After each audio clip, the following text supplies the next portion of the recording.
Question 10. Work out 1,437 divided by 11. Now, we could do a chunky method with this, but sometimes it's a good idea before you try the chunky method to see if you can just do a short division bus stop method. And sometimes it will actually work out pretty well, even if the number that you're dividing by is bigger than 10. And we're dividing by 11 this time. So this is a 2-digit number. But dividing by 11 should be quite straightforward.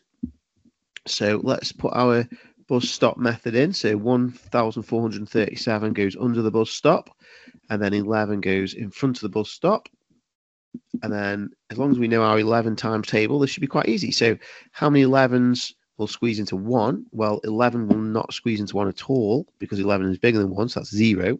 But because we haven't managed to squeeze it in there, that means we haven't used the 1, which means we carry the 1 over to the next column to make 14.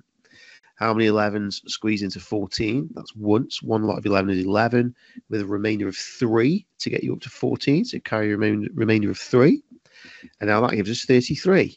And that is actually an easy one now, isn't it? 11s into 33 goes exactly 3 times.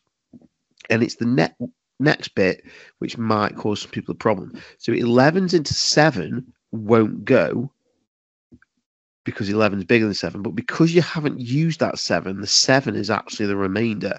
So it's remainder 7, but as it says here, leave your remainder as a fraction.